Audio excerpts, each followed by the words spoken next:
Hello students, how are you all? I hope you all are fine and enjoying your lockdown. So in the last lecture we have been talking about the centrosome and the centrioles. So today we are talking about the structure and function of cilia and flagella. And cilia and flagella both are similar in structure, but the main difference in between them, cilia and flagella, is the shape. Whereas the cilia are the smallest and the flagella are the longest one. So today we have been talking about the cilia and flagella structures and also their functions. तो आज इसी के साथ हम बात करते हैं, सीलिया flagella के बारे में बात करेंगे, साथ ही साथ देखेंगे कि सीलिया और फ्लैजिला पाए कहाँ जाते हैं, कहाँ ये प्रेजेंट होते हैं। इसके अलावा अगर अपन देखें कि सीलिया कितने टाइप्स के होते हैं, फ्लैजिला कितने टाइप्स के होते हैं, ठीक है, कौन कौन से उसके टाइप्स होते हैं, फंक्शंस क्या होते हैं इनके और इनकी स्ट्रक्चर क्या होती है, इसी के आधार पर आज अपन सीलिया फ्लैजिला दोनों ही देखेंगे। तो चलिए शुरू करते हैं। So both are similar in structure, मैंने बताया था आप लोगों को ये सिमिलर होते हैं स्ट्रक्चर के अंदर, क्योंकि सीलिया छोटे होते हैं और अगर एक सेल के अंदर अगर देखें अपन तो इनकी जो नंबर ऑफ होते हैं वो क्या होते हैं, ज्यादा होते हैं, नंबर काउंट जो होता है वो ज्यादा होता है। मेरे जो फ्लैजिला लॉन्ग होते हैं, इनका नंबर काउंट क्या होता है, कम होता है। ठीक है, नेक्स्ट है size of cilia is 5 to 10 mu, where size of flagella is 100 to 150 mu. तो देखिए लगभग इससे कितना टाइम्स ग्रेटर है, ये काफी छोटे होते हैं, जबकि ये क्या होते हैं इसकी तुलना में काफी ज्यादा बड़े होते हैं। बैक्टीरियल सेल के अंदर हमने आपको बार बार बताया है कि ये बैक्टीरियल सेल है, इसकी सेल्स के ऊपर ये सीलिया लगे रहते हैं, यहीं से कोई एक आधा फ्लैजिला इस तरह से लगा हुआ रहता है। क्लियर? तो their structure and function are also similar. देखिए इनके स्ट्रक्चर और फंक्शन क्या है, सिमिलर ही है। सिमिलर स्ट्रक्चर फंक्शन क्या है, सबसे इंपॉर्टेंट काम है मूवमेंट का। किसका काम है, मूवमेंट का। देखिए कि पैरामीशियम जब चलता है तो पैरामीशियम की बॉडी सरफेस के ऊपर क्या है, ये पाए जाते हैं। तो वो जब चलता है तो वो चलेगा, तो वो किसकी सहायता से चलता है, वो चलता है सीलिया की सहायता से। किसकी सहायता से चलता है, सीलिया और फ्लैजिला की सहायता से चलता है। उसकी बॉडी सरफेस के ऊपर सीलिया पाए जाते हैं। तो सीलिया और फ्लैजिला क्या करते हैं, मूवमेंट के अंदर एक तो पार्टिसिपेट करते हैं, सबसे इंपॉर्टेंट। दूसरा ट्रैप, पकड़ना, किसी भी चीज को पकड़ने के लिए। देखिए क्योंकि छोटे छोटे फाइबर्स लाइक स्ट्रक्चर होती है, छोटे छोटे फाइबर लाइक स्ट्रक्चर जो होगी तो वो क्या काम करेगी, छोटे छोटे फाइबर लाइक स्ट्रक्चर वो करेगी, उसके अंदर किसी न किसी चीज को, कोई भी ग्रेन्यूल्स है या कोई भी उनका फूड पार्टिकल्स है, उसको ट्रैप कर लेगी। ठीक है, या डस्ट पार्टिकल्स को भी ट्रैप करने काम में ये आती है। Next, present on both plant and animal, सभी प्लांट और एनिमल दोनों के अंदर पाई जाती है। जैसे इंपॉर्टेंट अगर अपन देखें एग्जांपल, तो बॉडी सरफेस के ऊपर तो पैरामीशियम, यूबिना, बेलेंटिडियम, बोर्सिटेला, इनकी बॉडी सरफेस के ऊपर क्या है, ये पाई जाते हैं। इनके बॉडी सरफेस के ऊपर पाए जाते हैं और किस काम में, अधिकतर काम में आते हैं, ये मूवमेंट के और फूड को ट्रैप करने के लिए काम में आते हैं।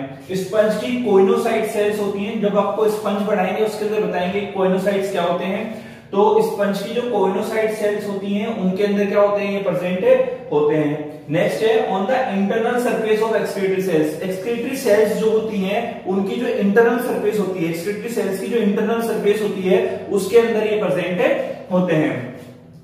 जूस्पोर्स एंड इन गैमेट्स, देखिए जूस्पोर क्या है, जूस्पोर्स भी एज ए गैमेट काम करते हैं और गैमेट्स के अंदर भी क्या होते हैं, ये प्रेजेंट होते हैं। क्या, सीलिया और flagella. Next on the sperm of bryophytes and pteridophytes. देखिए ब्रायोफाइट्स और टेरिडोफाइट्स जो प्लांट्स हैं अपने पास में, इनके अंदर भी ये प्रेजेंट होते हैं। जो इसके रूप में इन द स्पर्म ऑफ, उसके स्पर्म के रूप में, उसके स्पर्म के अंदर प्रेजेंट होंगे। और अगर उसके स्पर्म के अंदर प्रेजेंट है तो आपको पता है स्पर्म कैसा होता है, मोटाइल होता है। तो स्पर्म को चलाने के लिए, मोटिलिटी प्रोवाइड करने के लिए क्या प्रेजेंट होते हैं, सीलिया और फ्लैजिला प्रेजेंट होते हैं। नेक्स्ट है cilia doing both type of movement. देखिए दो प्रकार की मूवमेंट है यहाँ पे, सिंक्रोनस और एसिंक्रोनस।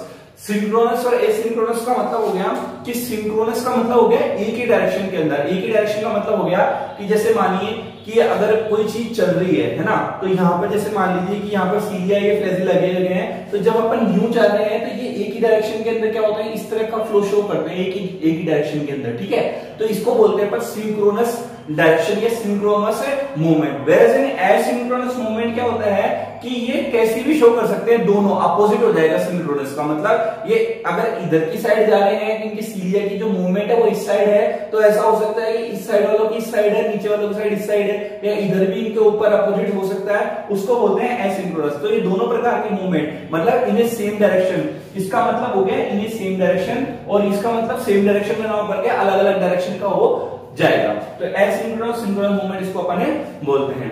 नेक्स्ट है, क्लियर है सिंक्रोनस है synchronous. Next, cilia are the mainly of two types. देखिए स्टीरियोसिलाई और काइनोसिलाई।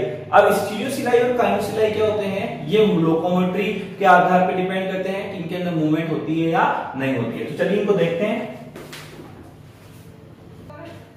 तो यहाँ पर हमारे पास में है सीलिया और फ्लैजिला के टाइप्स। तो हमारे पास में फर्स्ट है स्टीरियोसिलाई। क्या है, स्टीरियोसिलाई, और these are the non locomotory cytoplasmic process. देखिए कि नॉन लोकोमोटरी का मतलब हो गया कि इनके अंदर मोटिलिटी नहीं पाई जाती है, ये एक जगह पर अपने स्थान पर ही प्रेजेंट होती हैं। साइटोप्लाज्मिक प्रोसेस का मतलब हो गया कि साइटोप्लाज्म के अंदर प्रेजेंट क्या है, प्रोसेस का मतलब ये हो गया कि इस प्रकार से अगर आपको कोई स्ट्रक्चर नजर आए ना, उसको प्रोसेस बोलते हैं। प्रोसेस अपन किसी चीज को फर्दर आगे प्रोसीड करने के लिए भी बोलते हैं, लेकिन प्रोसेस का मतलब यहाँ पर कोई अपने पास में इस प्रकार की जो स्ट्रक्चर होगी उसको भी अपन प्रोसेस बोल सकते हैं। जैसे न्यूरॉन की स्ट्रक्चर के अंदर प्रोसेस ही है, वो डेंड्राइट्स, डेंड्रोन है ना, तो वो सारी चीजें प्रोसेस के अंदर काउंट होती हैं। It is made up of 3000 actin fibres which are arranged in longitudinal section. क्या, स्टीरियोसिलाई लगभग 3000 एक्टिन फाइबर्स के बने होते हैं। मसल्स के अंदर पाई जाती है एक्टिन मायोसिन है ना, तो वही एक्टिन फाइबर्स यहाँ पर प्रेजेंट है। लगभग 3000 एक्टिन फाइबर्स आर प्रेजेंट, जो कि लॉन्गिट्यूडिनल मतलब इस प्रकार से अरेंज होते हैं। क्लियर।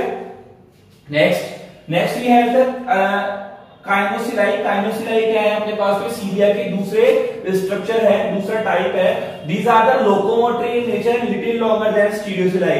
ये लोकोमोटरी होती है नेचर के अंदर, दूसरा की किससे, लिटिल लॉन्गर होती है किससे, स्टीरियोसिलाई से। स्टीरियोसिलाई की तुलना में थोड़ी सी बड़ी होती है, और दूसरा कैसी होती है, लोकोमोटरी होती है। आपको ये ध्यान रखना है कि ये कैसी होती है, नॉन लोकोमोटरी होती है। ये कैसी है भाई आपकी, नॉन, और ये कैसी है, locomotory. It is clear, kino locomotory और स्टीरियो नॉन लोकोमोटरी, बस इतना आपको ध्यान में रखना है। नेक्स्ट, फ्लैजिला के अपने पास में दो प्रकार हैं। फ्लैजिला कौन कौन से हैं, तो व्हीप्लैश और एक है टिंसल। व्हीप्लैश को अपन स्मूथ या नेक्ड भी बोलते हैं। क्या बोलते हैं, स्मूथ नेक्ड। देखिए स्मूथ को भी आपको पता चल रहा है कि स्मूथ मतलब बिल्कुल स्मूथ है, इसके ऊपर कोई भी चीज, जैसे ये स्मूथ है एकदम, ऐसे ही वो स्मूथ है, इसके ऊपर कोई भी चीज प्रेजेंट नहीं है। नेक्ड आपको पता है कि कोई चीज प्रेजेंट ही नहीं है तो ऑटोमेटिकली नेक्ड हो जाएगा। टिंसल, देखिए फर्स्ट अपन बात करते हैं व्हीप्लैश के बारे में, also known as naked smooth. क्यों बोलते हैं, because it do not have lateral hairs और फ्लीमर्स ऑन इट। ये देखो यहाँ पर डायग्राम बना रखा अपन ने कि जिस के ऊपर अगर अपन बात करें, जिस ये अपने पास में फ्लैजिला के ऊपर, जिस फ्लैजिला के ऊपर क्या है, ये फ्लीमर्स पाए जाएंगे। फ्लीमर्स एक हेयर लाइक स्ट्रक्चर है, तो ये हेयर लाइक स्ट्रक्चर प्रेजेंट है, तो ऑब्वियसली अगर हेयर लाइक प्रेजेंट है तो स्मूथ तो रहेगा नहीं, है ना, वो रफ हो जाएगा। तो टिंसल वाले कैसे हो जाएंगे, तो नॉन स्मूथ हो जाएंगे, और जबकि इसके ऊपर कुछ भी प्रेजेंट नहीं है तो ये कैसा हो जाएगा, स्मूथ हो जाएगा, क्योंकि इसके पास में फ्लीमर्स नहीं होते हैं। Tinsel it contain flimmers over it. Tinsel flagella के पास में क्या होते हैं, फ्लीमर्स पाए जाते हैं, और जबकि इसके पास में फ्लीमर्स एब्सेंट होते हैं। क्लियर है ये। So next we have the structure of cilia and flagella। जैसा कि आप लोगों को बता दिया गया है, दोनों के स्ट्रक्चर सेम होती हैं। Made up of 4 main parts, 4 main part पाए जाते हैं इसके स्ट्रक्चर के अंदर। लिमिटिंग मेम्ब्रेन, जिसको शीट्स भी बोलते हैं, एक्सिल फाइबर, शाफ्ट या एक्सोनीम, ये भी इसके अंदर पाया जाता है। तीसरा है बेसल बॉडीज या बेसल ग्रेन्यूल्स। चौथा राइजोइड्स या साइटोप्लाज्मिक रूटलेट्स, इसको अपन बोलते हैं। तो ये 4 मेन पार्ट अपने पास में इसके स्ट्रक्चर के अंदर होते हैं। तो देखते हैं कि 4, ये अभी अपन थ्योरेटिकल पार्ट देख रहे हैं इसका। नेक्स्ट अपन डायग्राम के अंदर बात करेंगे कि दिखेंगे कैसे अगर अपन इसके स्ट्रक्चर को अपन देखेंगे। तो जब मैंने आप लोगों को सेंट्रियोल की स्ट्रक्चर ये पढ़ाई थी, तब आप लोगों को 9+2 अरेंजमेंट के बारे में बताया था। 9+0 अरेंजमेंट वहां पर था, तो 9+2 अरेंजमेंट के बारे में थोड़ा सा मैंने हिंट दिया था। वही 9+2 अरेंजमेंट यहाँ पर प्रेजेंट होता है। डायग्रामेटिकल रिप्रेजेंटेशन देखेंगे देखेंगे, लेकिन यहाँ पे हम बात कर रहे हैं थ्योरी के बारे में, उसके ओवरव्यू के बारे में कि इससे अपने को पता चल जाएगा कैसी दिखती है। चार चीजें अपने को समझ में आ रही है, फोर जो चार पार्ट्स हैं इसके वो यहाँ पे दिखाई दे रहे हैं, किस किस से बने हुए हैं। फर्स्ट है limiting membrane, it is a limiting मतलब लिमिट तय करने वाली है ना, लिमिट बनाती है ना, तो अपने को पता चल रहा है कि बाउंड्री बनाने वाली है, तो सबसे बाहरी होगी ऑब्वियसली। तो it is a outer layer of cilia and flagella which is known as sheath, मतलब आउटर लेयर है किसकी, सीलिया और फ्लैजिला की। जैसे मान लो कि ये आपके सामने ये जो है ये क्या कहलाएगी आपकी, यही कहलाएगी आपकी लिमिटिंग मेम्ब्रेन या शीट। क्या कहलाएगी, लिमिटिंग मेम्ब्रेन या शीट कहलाएगी, जो कितनी बड़ी है 7.5 to 9 नैनोमीटर की मोटी स्ट्रक्चर है। अगर इसकी थिकनेस की बात करें अपन, ये जो थिकनेस आप देखेंगे इसकी थिकनेस, तो ये कितनी होगी 7.5 to 9 नैनोमीटर की थिक स्ट्रक्चर आपकी होती है। It is made up of dual membrane, ये ड्यूअल मेम्ब्रेन होती है। इट मींस कि यहाँ पर हमने अगर इसको बनाएंगे तो यहाँ पर एक मेम्ब्रेन और बन जाएगी इसकी, तो इसका मतलब ये जो इसकी थिक स्ट्रक्चर है वो आपको यूं दिखाई देगी, डबल मेम्ब्रेन हो गई। नेक्स्ट है it is a proteins structure, मतलब कि किसकी बनी हुई है, प्रोटीन की बनी हुई स्ट्रक्चर होती है। मेम्ब्रेन अधिकतर प्रोटीन की बनी हुई होती है, तो ये भी कैसी है, प्रोटीनस स्ट्रक्चर है। This is about this limiting membrane. Next we have the axial fibre, shaft और एक्सियल में, तो let's talk about the axial fibre. Axial fibre the part which is comes out from the cell membrane known as axial fiber, वो part है जो cell membrane से भी बाहर निकल जाता है। इट मींस मान लीजिए कि अगर सेल मेम्ब्रेन है ये, अगर कोई पार्ट सेल मेम्ब्रेन से बाहर निकल रहा है, वो सेल मेम्ब्रेन से बाहर निकला हुआ पार्ट क्या कहलाता है, वही एक्सियल फाइबर या शाफ्ट कहलाता है। क्या कहलाता है, शाफ्ट या एक्सियल फाइबर या एक्सोनीमी कहलाता है। क्लियर।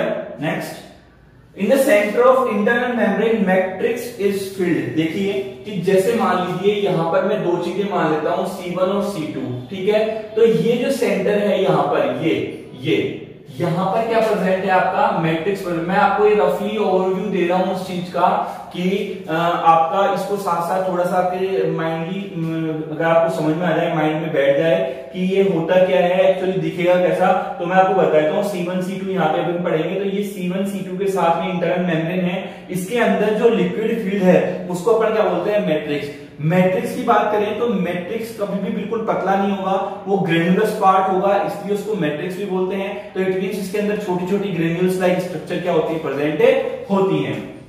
क्लियर। मैट्रिक्स क्लियर हो गया आपका, मैट्रिक्स कहां पर फिल्ड है, इस स्ट्रक्चर के अंदर मैट्रिक्स आपको पता चल रहा है कहां पर होगा matrix. Next we have matrix consist 11 longitudinal fibers in which 9 fibers are located on the peripheral side. Let's see what, कि इसके पास में 11 longitudinal fibers हैं। कैसे हैं, 11 longitudinal fibers हैं, जिसके अंदर से मैट्रिक्स के पास में 11 longitudinal fibers हैं, और इस 11 fibers के अंदर से 9 कैसे होंगे, पेरिफेरल होंगे। कैसे होंगे, 9 पेरिफेरल हो जाएंगे। कैसे जाएंगे, 9 पेरिफेरल हो जाएंगे। तो 9 पेरिफेरल, 9 पेरिफेरल हो जाएंगे and is known as spokes. तो जैसा आपको याद आ रहा होगा उसके अंदर भी इसको अपन ने क्या बोला था, स्पोक्स बोला था। क्या बोला था, स्पोक्स बोला था। और and the other two fibers are located in the middle known as C1 and C2, और अंदर की तरफ ये जो दो प्रेजेंट है ना आपको, इसको अपन ने क्या बोला था, C1 और C2। याद आ रहा होगा मैंने ऐसे बताया था कि इस तरह से जुड़े हुए रहते हैं। तो हो गया ना 9 और 2, ये याद है मैंने बताया था आपको। तो यहां से बात क्लियर हो गई कि 9+2 अरेंजमेंट क्या होता है, प्रेजेंट इसके अंदर होता है। ये बात क्लियर है आपकी, 9+2 अरेंजमेंट। रफली ओवरव्यू है, डायग्रामेटिकल रिप्रेजेंटेशन भी अपन देखेंगे। यहाँ पे थ्योरेटिकल पार्ट के अंदर हम ये समझ रहे हैं कि दिख कैसा रहा है, किस किस चीज का बना हुआ होता है। क्लियर है ये, क्लियर।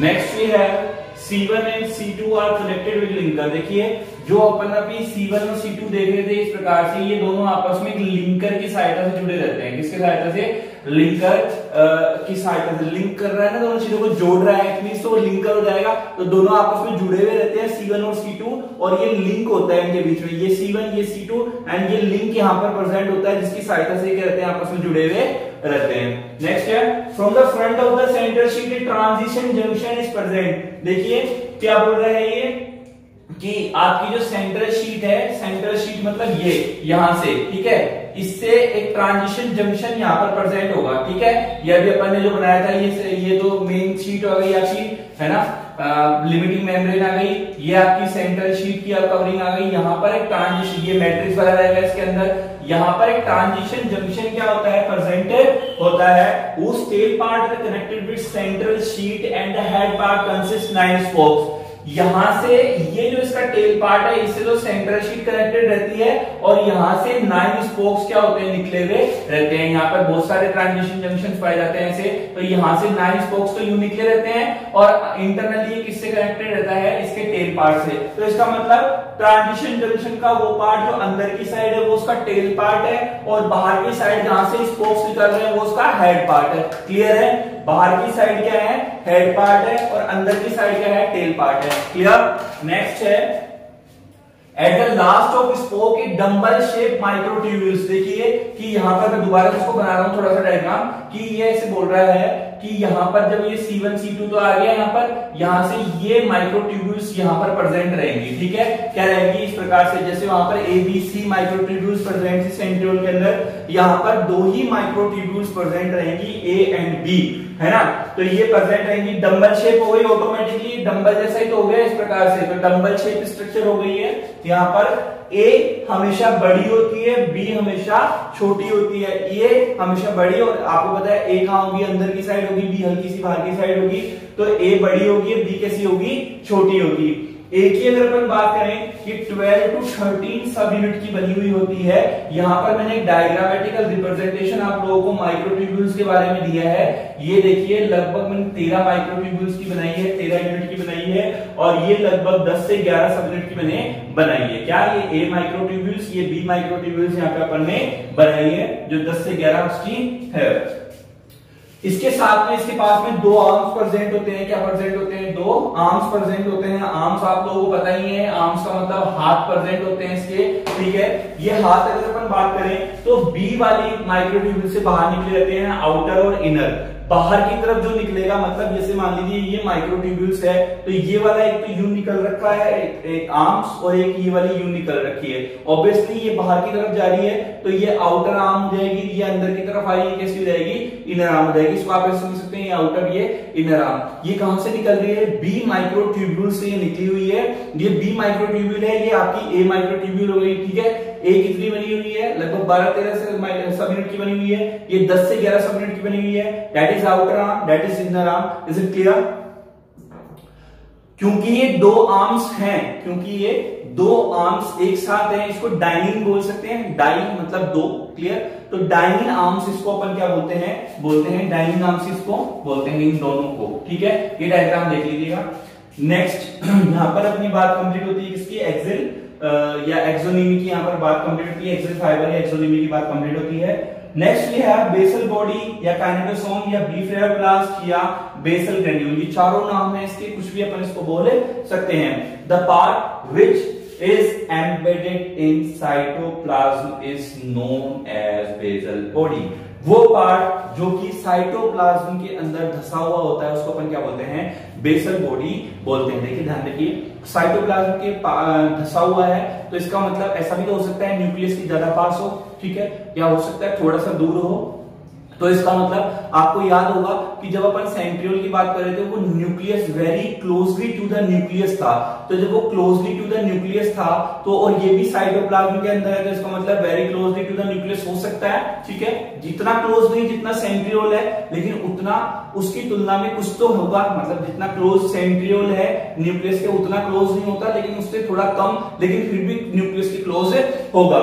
तो ये क्या कहता है आपका बेसल बॉडी, क्योंकि यहां पर मैं लिखा है कि very similar to the centriole, ठीक है। दोनों ही क्यों सिमिलर क्यों है, देखिए क्योंकि वो भी कैसी है, ग्रेन्यूल्स फॉर्म के अंदर प्रेजेंट होती है, और ये भी कैसे होते हैं, ग्रेन्यूल्स होते हैं। ये भी कैसे होते हैं, ग्रेन्यूल्स होते हैं, और सेंट्रियोल भी ग्रेन्यूल्स फॉर्म के अंदर प्रेजेंट होती है। लेकिन फर्क जो है कि ये सेंट्रियोल जो होती है ये लार्ज होती है, और जबकि ये कैसी होती है आपकी, ये स्मॉल होती है। Then the comparison of centriole, comparison between the centriole and the basal granules. Basal granules कैसी होती हैं, स्मॉल होती हैं, जबकि सेंट्रियोल की जो ग्रेन्यूल्स होती हैं वो कैसी होती हैं, बड़ी होती हैं। ये आपकी बात हो गई किसके बारे में, ये आपकी बात हो गई आपकी काइनेटोसोम या ब्लीफलेरोप्लास्ट के बारे में। Next we have fourth and last part is rootlets or rhizoids or cytoplasmic rootlets. Rootlets, rhizoids or cytoplasmic rootlets.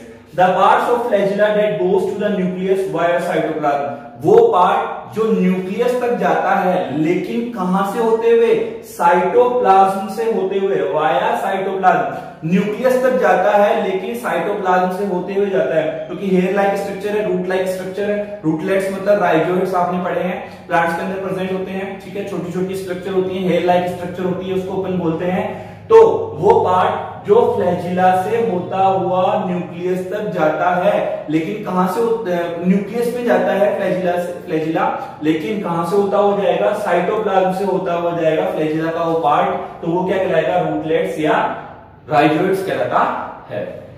देखिए ये इसकी बात हो गई इसके स्ट्रक्चर के बारे में, इसकी थ्योरेटिकल पार्ट के बारे में, कि हमारे पास में अगर अपन सीलिया और फ्लैजिला को लेंगे तो वो अपने को कैसा दिखाई देगा। अब बात करेंगे इसके डायग्रामेटिकल रिप्रेजेंटेशन के बारे में और इसके फंक्शंस के बारे में, कि इसका डायग्रामेटिकल रिप्रेजेंटेशन कैसा होगा और इसके फंक्शंस जो हैं वो क्या होंगे। तो इसके डायग्राम और फंक्शन के बारे में हम बात करेंगे। तो इसके डायग्राम और फंक्शंस की जो बात करेंगे वो हम बात करेंगे इसके अपने नेक्स्ट पार्ट के अंदर। तो आज थ्योरेटिकल पार्ट आप लोग पढ़िए, फिर अब जो नेक्स्ट लेक्चर आएगा उसके अंदर हम बात करेंगे इसके डायग्रामेटिकल रिप्रेजेंटेशन और साथ ही साथ के फंक्शन के बारे में, इसके फंक्शंस कौन कौन से होते हैं। ठीक है, bye bye, have a good day.